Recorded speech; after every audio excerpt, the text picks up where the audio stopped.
Impetus, episode 104, the 2-year anniversary spectacular 3-hour special. A promo package kicks off this huge night. A promo package between Riki Mathews and Sam Pullen. Tonight's ladder match will decide the fate of both Riki and Sam. Either the president of Impetus will grab his respective contract and sue his opponent for the damage done to the company, or Riki Mathews will grab his respective contract, forcing his opponent to resign from his presidential duties. After an intro, the commentators are seen at their desk.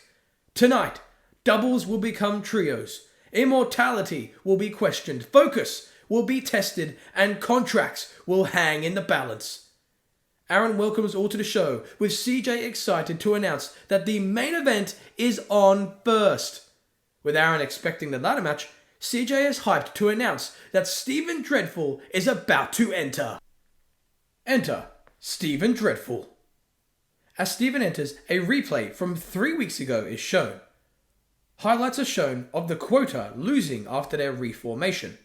Then, footage of Steven turning on his partner is repeated. 2 weeks ago, CJ's confrontation with Chris is shown, telling the vegan that he was the weak link of the Quota. Enter Chris Vortex. Another replay is seen of last week. With the Quota reforming once again, Steven refused to accept a tag, apparently proving his point that Chris was the weak link after all.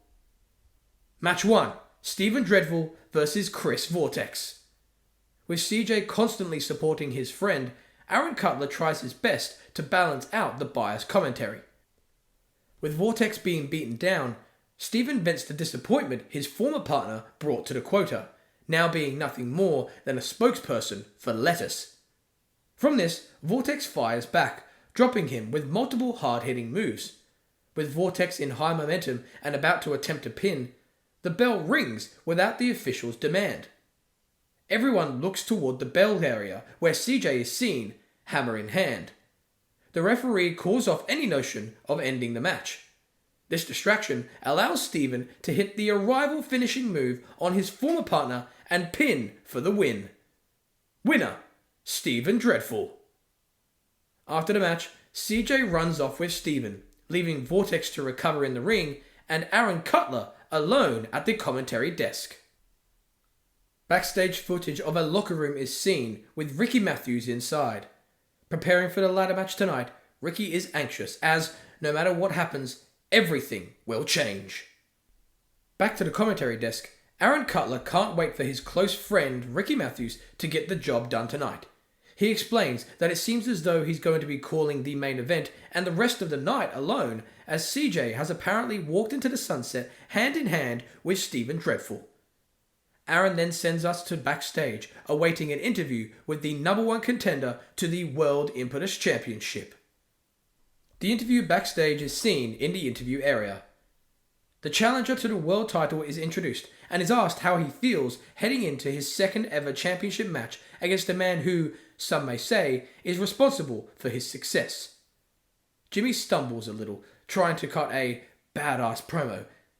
He stutters while stating that if it wasn't for Greg's motivation, he wouldn't have been able to win the Vitality match. He wouldn't be able to face corruption in the main event of a pay-per-view and even defy the destruction of Dylan Dark. With all that in the past, he and in the entire Impetus audience are ready for the future. He just hopes nothing gets in the way. Jimmy leaves, clearly anxious. After a mediocre promo, Triple J then enter for competition. A replay from last week is shown as they enter. With the president taking his frustration out on Triple J, he placed them in a match where if they lose, Jillian Day will be reinstated to Impetus as their manager once again. Is Sam attempting to reform his Adrenaline team? Enter The Essentials. Match 2, Triple J versus The Essentials. If Triple J lose, Jillian Day is reinstated. After a great back and forth between the two teams, Jimmy Stevens and Josh Alba hit a double clothesline, crawling for a tag to their respective partners. With Josh a little too far away from Freddie, it seems as though the tag can't be made. With the official standing in between the two legal men, Jimmy jumps and makes a tag to Jack Ross. With a Triple J tag made, Josh Alba jumps for his own, but misses connection with his partner's hand. However, a slapping sound is heard, allowing the official with a fairly obstructive view to believe a tag has been made. With the official convinced of the tag, he allows Freddie Cornell to jump in and battle with Jack Ross. Persuading the referee of the tag, it allows the Essentials to hit their finisher, the answer. Even though he is technically the illegal man, Josh Alba pins the legal man Jack Ross, gaining the officials a tainted victory and Triple J a returning manager. Winners, the Essentials. In a post-match segment, Triple J are in shock and disbelief as their female enemy of Jillian Day must return to their lives. As the Essentials exit with swagger, a replay of their failed tag is shown. The slapping sound was Freddie Cornell slapping his own thigh, creating the perceived tag. The replay is then seen in slow motion, then frame by frame, showing further proof of the failed tag. Triple J see this and then stare at the official, frustrated that the lack of officiating costed them the match. And more so, their sanity, as Jillian Day is now returning. After a commercial break, we return to the commentary desk, where Aaron welcomes all back to the 2-year anniversary spectacular, and begins to promote the Coast to Coast title match, only to have CJ reappear next to him. Aaron is confused to see him back, as he thought he'd be celebrating Steven Dreadful's win. CJ insults Aaron, claiming that he had to come back and save the commentary of the show, stating that no one is better in the ring than Steven, and no one is better out of it than CJ. With Aaron rolling his eyes, up next, the Coast to Coast Championship match between Warren Jaxon and Johnny Fabuloso. Halfway through the advertising of the following match, the commentators are interrupted by Jacinta. Promo. Enter Jacinta. Feeling disrespected, Jacinta vents her complaints about not being a marquee match on tonight's show. In fact, she claims that she deserves a title match. She continues to rant and rave until... Enter Akira. Akira surprises the commentary team as, up until this point, she has stayed away from the drama inside the women's division. In a rare situation, Akira speaks. She announces her irritation with hearing Jacinta complain and believes that she deserves a title shot. In fact, she would have won the Battle Royal from a few weeks ago, and she would be competing for the gold tonight if it wasn't for Jacinta selfishly taking her out of the game. Jacinta cares little for Akira's words, telling her that the real reason she isn't competing for the title is because she's not a star. She's not a draw in the business. She's got no personality. Jacinta hits Akira with the truth, stating that the way to make it on top is to look like a star, act like a star, be a star, much like herself. Jacinta offers some advice, telling Akira to jazz herself up a little, get some glitz and glam to her wardrobe, and actually look like she's worth something. Akira hates what she hears and responds, stating that she believes she can make it in this business without throwing layers upon layers of makeup on her face, without relying on goofy outfits and obvious hair extensions to provide her with a personality. Jacinta patronizes her, telling her not to get so upset. She has tried the whole cute, quiet girl next door routine and lets Akira know that it'll get her nowhere. Jacinta recommends Akira follows in her footsteps. In fact, Jacinta asks the two to join together. With Akira's potential athleticism and Jacinta's knowledge of the business, perhaps they can both reach a higher standard. Offering a handshake to form a team, Akira observes it and simply leaves, letting the scene end on an anti-climax. Jacinta looks on with a snigger, puffing up her costume. The regularly scheduled programming continues, as up next, the Coast to Coast Championship match will indeed take place as Warren Jaxon defends against Johnny Fabuloso with Terri Delighta by his side. A promo package is then seen between the two opponents. With Warren Jaxon becoming the Coast to Coast champion at episode 100, he finally dethroned his former mentor, Dave Falcon, not just from a title, but from employment. With Warren attempting to hold his title longer than his enemy, Terri Delighta hopes to change that. With his client of both modelling and wrestling, Johnny Fabuloso is ready for the bright lights. Terri aims to create buzz for his model by slapping a shiny belt on his sexy waist. With Warren beating down Terri on the last episode, Johnny was seen exiting the scene with possession of the Coast to Coast title. Enter Warren Jaxon. Clearly irritated, Jaxon enters without his gold, realizing Johnny is going to enter and parade it around. Before the challenger enters, Terri Delighta's voice is heard throughout the arena. Terri demands a drum roll for the new and improved face of Johnny Fabuloso. Enter Johnny Fabuloso with Terri Delighta. Johnny enters without his mask and with the stolen gold around his oily waist. Showing off his face and stolen item, he does as predicted. He parades around with the title. Warren leans against the turnbuckle, accepting Johnny's arrogance until the bell is ready to ring.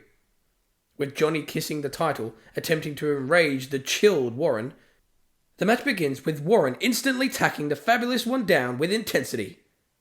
Match 3, Coast to Coast Championship match. Warren Jaxon versus Johnny Fabuloso with Terri Delighta. With Johnny trying to retreat, Warren hits quick flurries of offense, leading to an overdrive. With Johnny about to lose instantly, he gets pulled out of the ring by Terri. The manager is warned by the official, allowing Johnny to reform. He gets back in the ring and uses Terri to his advantage, with the referee unaware of the interferences, cheating their way through the offense. Later in the contest, Johnny is in control, yet finds it hard to keep Warren down. In hopes to stop the foreseeable comeback, Johnny chokes the champion on the middle of the rope. With the official holding the Fabulous One from the attack, it allows Terri Delighta to bring out his trusty hairspray. Talking trash to the audience while pulling out the canister, Terri sniggers as he sprays, only to realise Warren has quickly pulled Johnny into his previous position, making the manager spray the eyes of his client. With the model in pain, he is set for his second overdrive, only for Terri to jump on the apron, Coast to Coast title in hand. With Warren seemingly distracted, Johnny blindly charges, allowing Warren to dodge and send the couple colliding with each other. With Terri toppling to the floor and Johnny's eyes in pain, Warren sends his opponent to the floor and taps him out with the Indian Deathlock. Winner, Warren Jaxon. After the match, Johnny is seen exiting the ring with pain, while Warren recovers, waiting for the return of his Coast to Coast Championship. Questioning why the official is unable to hand it to him, the answer is revealed as Terri Delighta has entered the ring with the gold in hand. Ready to smack the champion in the head, Terri charges only to be sent up and over the ropes, with Warren snatching his title back in the process. As the fabulous couple retreat in anger, Warren's title reign continues. We then see a backstage segment located in a locker room, featuring Triple J and Sam Pullen. Jimmy and Jack are recovering from their loss, irritated with what happened earlier tonight. As they vent their complaints, the official of the match enters the room in sadness. With Triple J jumping at the opportunity to talk to the referee into reversing the decision, the official interrupts them. Despite seeing the evidence of the Essentials using underhanded tactics, the official will not reverse the decision. With Triple J asking why, the official points behind them, giving them the answer. A grinning president is seen, puffing his suit with confidence. He reminds Triple J that adrenaline is getting back together whether they like it or not. He can't wait for next week, as not only will Riki Mathews be broke after being sued, but he can't wait to see Jimmy and Jack's miserable faces when they are reunited with the beautiful Jillian Day. Sam shakes the hand of the official, congratulating them on their performance. They both leave with Triple J in irritation. We then cut to a promo package of episode 108, the pay-per-view Impulse 3. Speaking of the pay-per-view, we then see an advertisement for Up Next, as the match to determine the number one contender for the Coast to Coast Championship is about to take place. Gary Federline and Charlie Finch must team up against Empire. With Warren Jaxon retaining and reclaiming his title, which team will be next to challenge him in a triple threat match at episode 108, Impulse 3? Enter Empire. The commentators explain Empire's drive to face Warren Jaxon at the next pay-per-view. Fueled with vengeance in mind, Empire hope to avenge the loss of their mentor and leader, Dave Falcon. Enter Gary Federline. Feeling screwed out of the title since Insurgency, Federline hopes to finally get what he thinks he deserves. Enter Charlie Finch, accompanied by Angel. Justified with his frustration, Finch too was screwed at Insurgency, but played no part in the Team Impetus versus Team Adrenaline war, seeming to be quite the coward. Match 4, number 1 contenders match, Gary Federline and Charlie Finch with Angel versus Empire. With Gary and Finch clearly not enjoying their partnership, this allows Empire to take advantage multiple times. Finch almost enjoys seeing Gary take a large amount of punishment, until Gary stuns his opponent and delivers a tag quicker than a hiccup. With Finch barely having time to react to the tag, Empire pull him in even quicker, beating him down. With Empire preparing for their Thunder from Down Under tag team finisher, Angel jumps on the apron and uses her womanly ways to get their attention. Rubbing her skin in a seductive manner, Angel prepares to reveal what's hiding under her shirt. As Empire froth at the mouth, Finch recovers and is free for a tag. With Gary's hand stretched out, Finch notices this but decides to ignore it, selfishly believing he can finish the opponents off. He charges for the team, only for Empire to dodge the attack. Angel jumps off the apron just in time, preventing injury and preventing her puppies from running loose. With Finch thankful to see Angel healthy, he turns around and gets hit with the Thunder from Down Under. With Gary struck off the apron, this grants Empire a triple threat at Impulse 3. Winners, Empire. After a commercial break, we then see the immunity members of Charlie, Finch and Angel also with Cortni in a hallway. Finch is seen walking with pain, accompanied by a supportive Angel. He continues to express his pain until Cortni appears in front of him. Prepared for her title match up next, she looks at Angel, up and down, and looks back at Finch. She tells her leader not to worry, as she will make him proud tonight. Cortni walks on with concentration as Finch nods with approval. Angel almost seems a little bit insulted. Up next, the Women's Championship hardcore match takes place as Daria takes on Cortni. Enter Cortni. A replay from 2 weeks ago is shown during Cortni's entrance. With Daria being blindsided by Cortni and Angel, the duo proceeded to then send the champion through a table with the Doomsday device. Hoping to show her extreme colours, Cortni enters her first title match with Focus. Enter Daria. As Daria enters, another replay is shown from last week. A confrontation between champion and challenger is shown. Hoping to see a meaner side to the champion, Cortni challenges Daria to a hardcore women's championship match.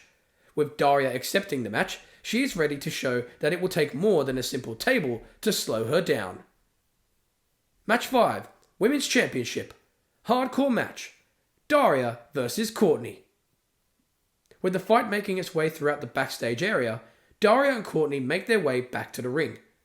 Beating each other senseless with weapons, both women, especially Cortni, take their extreme views of wrestling to brand new heights. Hitting a double down, both women roll out of the ring in hopes to gain their energy, and with a rather sinister idea in mind. Without seeing their opponents, both competitors search under the ring for a table. Introducing wood to either side of the ring, they realize that this hardcore match has now become a race to set up their respective table inside the ring. With both challenger and champion setting the furniture up simultaneously on opposite corners of the ring, the two turn around and stare at one another. They brawl once again in hopes to send each other through the wood. With Daria getting the upper hand, she places the opponent on her previously set up table, climbs up top, and hits the Howlem Hangover through the wood. Pinning the courageous Cortni, Daria retains her title. The aftermath of the hardcore match takes place. As Cortni exits in pain, Daria raises her title with exhaustion. Surprised and impressed with Cortni's fight, Daria witnesses her challenger exit, only to be ambushed by Jade Williams. As Aaron questions Jade's appearance, Daria gets powerbombed through the remaining table. Jade exits while Daria lays motionless. Aaron once again wonders why Jade has made an impact, with CJ running his fat mouth, telling his partner and the world that they have ignored Jade for far too long. We then cut to a backstage interview in the interview area with Sam Pullen. The president is introduced to what may be his final interview in Impetus. Sam interrupts, asking how the interviewer dared to question his tenacity for the evening. Sam vows to use the love, admiration, and soul of adrenaline to take down his oppressor called Riki Mathews. The interviewer then asks how exactly Sam has been oppressed when it seems as though, since adrenaline formed, Sam has done nothing but oppress the Impetus youth. Sam stares with anger, grabs the microphone, and fires the interviewer on the spot, shoving them out of the area. Sam speaks to the world, claiming that Impetus's feelings are irrelevant. Just like the fans of Impetus, after tonight, Riki Mathews will cease to exist because they do not matter. No longer will he be giving the kids of tomorrow what they want. No longer will he be teaching his employees how to walk and how to wipe their own asses. When he beats Riki tonight, adrenaline will truly take over and Impetus will finally be over. 2 years of Impetus will go down in flames as he will rename his show Adrenaline 2.0. Because everybody knows slapping a number 2 next to something always makes things better. Sam leaves, ready for his main event match. An advertisement for the rest of the card is seen. Later on, the ladder match between Sam Pullen and Riki Mathews will take place. Also, the World Impetus Championship is on the line as Jade Williams defends his title against Jimmy Sparrow. However, up next, the Impetus Tag Team titles are on the line as El Fuego defend against the sinister siblings of Skar and Susan. We then see replay footage of last week. Highlights of a rare Skar loss is shown, defeated by the world champion, Jade Williams. From the loss, Skar was outraged, destroying everything in sight. With El Fuego bringing back the firewall, the virtual wheel landed on the demonic team of Skar and Susan. With El Fuego's faces not only shocked but pummeled by a furious monster, what chances do they have in retaining their gold? Enter Skar and Susan. As an internally fuming Skar enters with his confident sister, the commentators question how the siblings can be stopped. Enter El Fuego. After a long wait, the intimidated champions enter, clearly not wanting to approach the ring. Match 6. Impetus Tag Team Titles. El Fuego vs Skar and Susan. After a lot of stalling, El Fuego find themselves on the receiving end of Skar's anger. Able to counter the monster's offense, Licio tries to act tough, demanding Skar tag in his sister. Hoping for an easier challenge, Licio's wish is granted as Susan obliges, asking her brother for a tag. With Susan tagged in, she and Licio exchange in some chain wrestling. With Licio applying a waistlock, Susan breaks free, holds onto the hand, and bites Licio's forearm. With Licio in shock and pain, Susan changes her moveset, now unleashing dominating strikes to her opponent, proving to be far more chaotic than her sibling. Susan remains in control until being thrown over the top rope, landing hard on the floor. With Skar caring for his sister, his face starts to shake as he stares at Licio, furious with what the luchador has done to his sister. With Licio realizing this, he tags in Sixia, who wants no part of Skar's fury. As the monster slowly climbs into the ring, El Fuego are childishly swapping tags, debating as to who should take the punishment. Ready for vengeance, Skar clutches both opponents' throats. However, the match is stopped due to an immunity attack. Winners, Skar and Susan, by disqualification. Seen for the first time in the night, the immunity members of Bobby Manuel and Jerry Kane attack Skar. El Fuego bail the scene, allowing immunity to hit the vaccination on the monster. Bobby and Jerry talk trash to Skar, calling him weak. As they prepare him for the secondary finisher, the Cure, they get chased out of the ring by an infuriated Susan. The sister cares for her brother in the ring as immunity exit, making some sort of statement. Still to come, the ownership versus lawsuit ladder match between Sam Pullen and Riki Mathews. However, up next is your World Impetus Championship match featuring the champion Greg Williams defend against the challenger Jimmy Sparrow. And the story leading into this one is if Jimmy Sparrow can focus on the gold. Curtain call. Jimmy Sparrow. Jimmy is seen walking through the backstage area, prepared for his title match. Enter Jimmy Sparrow. Trying his best to appear focused, the commentators can tell that Jimmy may be feeling a little on edge tonight. Curtain call. Greg Williams. The champion is seen walking through the backstage hallway with confidence, raising his title over his shoulder. Enter Greg Williams. Spotlight between Greg Williams and Jimmy Sparrow. The champion tells his challenger to focus on his rare shot for the gold. Match 7. World Impetus Championship match. Greg Williams versus Jimmy Sparrow. Greg almost slaps the focus into Jimmy. The champion seems to have his challenger beaten multiple times as he has countless openings to hit his scrutiny. However, Greg refrains to pull the trigger, irritated with Jimmy's lack of ability, knowing he can achieve more. Finally, Jimmy is able to fire back, showing the fight that he has shown in the past. However, it's not enough to kick out of the scrutiny, and definitely not enough to escape the triangle choke. Greg retains his title via tapping out his challenger with his submission. Winner, Greg Williams. After the match, celebrating his retained gold, Greg sees the fallen Jimmy recovering and actually helps him to his feet. Showing respect, Greg fist bumps Jimmy and allows him time in the ring to receive adulation from the crowd. With Greg exiting, Jimmy stands alone in huge pain and slight shock. Appreciating the respect being shown, a proud smile begins to rise on Jimmy's face, only for the lights to go out. A familiar spotlight appears on stage, seeing Dylan Dark walk in it with a snigger. With Jimmy confused and angry, he attempts to exit the ring, only for the lights to brighten, returning to normal. Confused with the sniggering Dylan Dark, Jimmy fails to see two men standing behind him in the ring. It's Emille and Jarvis Banks, only half their faces are covered by a mask. In fact, they seem to be sharing half a Conrad Damnation mask each.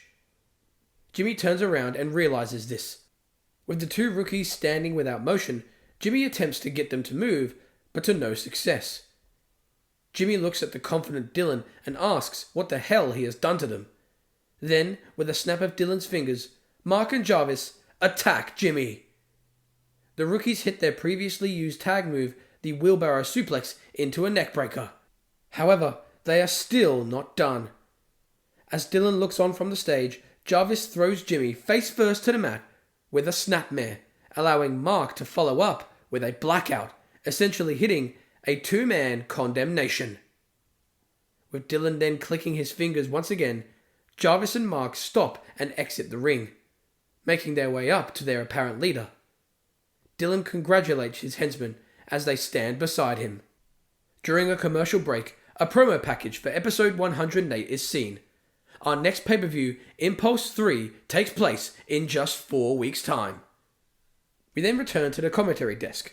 Aaron welcomes us back and can't wait for the insanity that will take place at Impulse 3. He speaks of the insane night that we've had so far. However, CJ is happy to state that we are far from over, as up next, the Ownership vs. Lawsuit ladder match is ready to take place. Will the president, Sam Pullen, be terminated as president, or will Riki Mathews be sued for every last penny that he has? Let's take a look at how employer and employee came to this decision. Promo package, Sam Pullen vs. Riki Mathews. A promo of Riki's horrible few months is shown. With his reputation questioned, fist connecting with a fan's face, and being sued by the owner of the company, Riki had to retire the legendary Viper Nip in order to keep his job and livelihood. With the president winning the battles with Riki, he lost the war with Impetus at episode 100. With the president seemingly gone, he arrived the following week, vowing redemption and promising to take back his company as he is still in control. With Riki disrupting, he couldn't take it anymore. He refused to see Sam own the company any longer and challenged him to a match at the 2-year anniversary spectacular. With Sam confident that his adrenaline team will return to help him, Riki disagrees and furthers the stakes by making it a ladder match. With Riki's legal paper up for grabs in one contract and Sam's dismissal from the company in another, both contracts hang in the balance, as it, once again, is an all-for-nothing situation for Sam Pullen. Before our hyped main event match is set to take place, a backstage interview with Riki Mathews is seen. Riki is asked how he feels with having an all-or-nothing experience in just a matter of moments, a match where all of his problems can simply fade away or perhaps double. Riki claims that he heard what Sam had to say earlier tonight. Sam can be deluded in his adrenaline reformation. He can fire interviewer after interviewer and can screw all the talent on the show, but he refuses to have a president claim that the Impetus fans do not matter. Riki matters. The fans do matter. As without them, the 2-year history of this company wouldn't exist. Riki hates to sound like Greg Williams, but claims that Sam Pullen has been running a corrupt system for far too long. The system is rigged. Riki is sick of seeing high-earning businesses crap on the industry that he loves the most. He tells us to look around at the disgusting display of company ownership in the world. Oil companies guzzle down billions in profits. Billionaires pay lower tax rates than their secretaries. Sam Pullen must find these multi-million-dollar corporations to be inspirational, because, just like Sam has done to Impetus, it is these CEOs that wrecked our economy and destroyed millions of jobs. Sam has been so blind to his adrenaline beliefs that, for 2 years, he's been strutting around the back with no shame, demanding favors, and acting like we should thank him. Riki asks the fans if anybody has a problem with that. Well, he does too. He continues, saying that these corporations, just like adrenaline, they're not people. They're money-hungry, self-obsessed assholes. People have hearts. They have kids, they get jobs, they get sick, they die. We live, love, and then die. And in that very small lifespan, real people, true people, they want to be able to do what they love the most. However, they are stopped as monstrous ass-kissers like adrenaline took that away from them. Tonight, Riki takes it back. Riki looks into the camera and states that is what matters. What matters is returning to a company that believes in a level playing field. A company where nobody gets a free ride or a golden parachute like the Falcons, Corruptions, and Emeralds. A company in which provides someone like Riki or anyone else a chance to roll up their sleeves, kick some ass, and connect with the audience. Allowing them to build a reputation and not have it spat on. What matters to Riki is being able to work hard at a job that he truly loves in order to build support, protection, and security to raise his family. That's what matters. Tonight, Riki is going to take away from Sam what Sam took away from him. Everything. Transitioning from the backstage area, a shot of both contracts are seen high above the ring, ready to be grabbed. The contract Sam wants to sign has the Adrenaline logo on it. Riki has the Impetus logo. Enter Riki Mathews. Enter Sam Pullen. Main event, Match 8, Ladder Match. Sam Pullen versus Riki Mathews. With the boss making many cowardly attempts to get a quick win, Riki denies Sam the chance to climb the ladder and beats the piss out of him, happy to whip his ass all over the place. Sam creates zero offense while being taken through the crowd. As Sam cowers on the floor, Riki picks up a chair. He holds it high, ready to swing into the boss's face. However, Sam pulls a young fan in his way. With Riki stopping, he notices Sam crawl away with an evil grin, happy to have manipulated the match. However, Riki hands the chair over to the fan and allows the kid to smack it over the back of the kneeling president. As the fight leads back toward ringside, Riki is equipped with a kendo stick as Sam begs for mercy. Riki raises the weapon for usage, only to stop and hands it over to Aaron Cutler? Aaron resists until Riki convinces him to strike his boss with the weapon. After celebrating with his friend, Riki leans Sam against the barricades, allowing fans to chop the president's chest. Riki pulls out a steel chair while Sam recovers and hits him clean in the head, busting the boss open. Riki is happy with his job and believes now is the time to get in the ring, climb the ladder, and retrieve the contract. On his way up the ladder, Riki sees his opponent crawling ever so slowly back in the ring, in pain. CJ admires the passion of his boss, whereas Aaron believes Sam to just be a stubborn son of a bitch. Either way, Riki watches his broken boss fail to climb the ladder. With our hero about to grab the contract, he is stopped due to the appearance of Empire, Stephen Dreadful, Jacinta, the Essentials, and other heels storming to the ring. With Riki seeing the mob charge toward him, he quickly jumps off the ladder and equips himself with a steel chair. As the heels form a circle in the ring, they are ready to pounce, only for Riki to yell at them. Protected with his weapon, he lectures the heels, demanding that they not take away his, theirs, and everyone else's freedom. With Riki almost begging with anger, Sam slowly makes his way up the ladder behind him.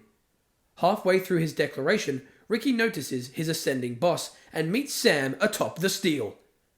Punching Sam and smashing his head into the ladder, Riki realizes that no one has attacked him.